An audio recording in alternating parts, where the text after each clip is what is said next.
Hi, I'm Nathan Tim. I'm with the group Fort Lauderdale Food Not Bombs. We're like a peace activist group. We like to kind of tell people how we imagine society, in the sense that our current society spends billions of dollars every year on projects for war and militarization. In the meantime, people are going hungry, so we collect food by donation and we bring it to people in needy areas like downtown Fort Lauderdale. And we also work a lot on laws that discriminate against homeless people, especially in Fort Lauderdale and in different parts of Florida lately. It's been a big issue with laws that ban sharing food with the homeless. It bans camping outdoors for homeless people and panhandling, and basically every different aspect of their lives that they have to try to, go through to survive.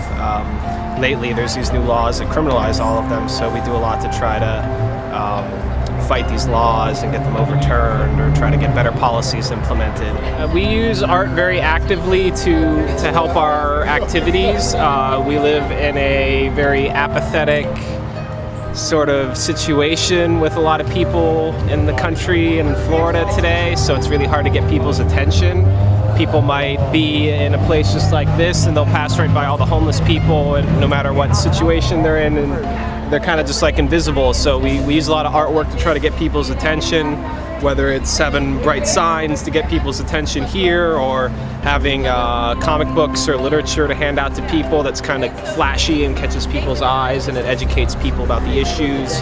And we also do a lot of like puppet shows and costume making and different creative activities when we're doing like protests and different stuff like that to get people's attention. So instead of holding signs, we might have like a panda suit, or we've done like different protests where we dress up like clowns, just because it's more likely to get people's attention than standing on a street corner holding signs, stuff like that.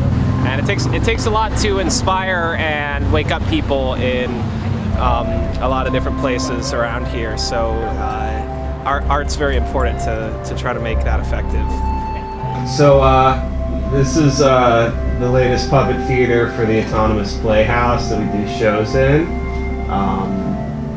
Right now we have some of our backdrops set up for our show, which is called Flower in the Kingdom of Fort Lauderdale.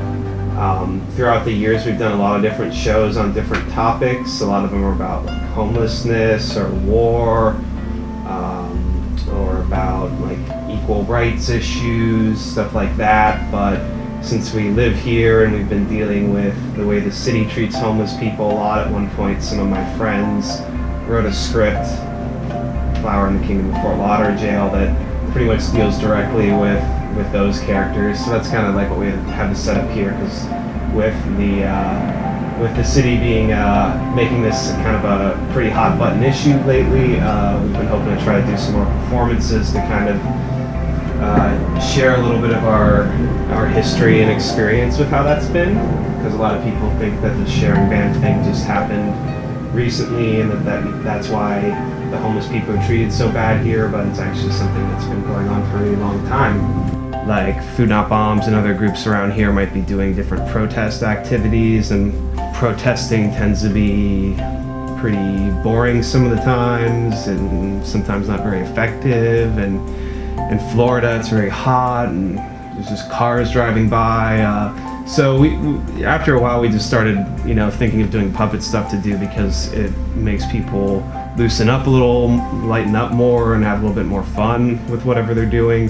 Yeah, and even if it's not, I wouldn't put it even as such like a grandiose like idea where it's like these puppets are going to change the world. I get made fun of a lot about that actually, because like people are like, oh yeah, how many wars you stopped wearing a panda suit this week, like because yeah, it is just being able to interact with even small groups of people on occasion, showing them this sort of thing tends to have a pretty big reaction. I've done a lot of shows where people are like, where I'm like, when's the last time you saw a puppet show?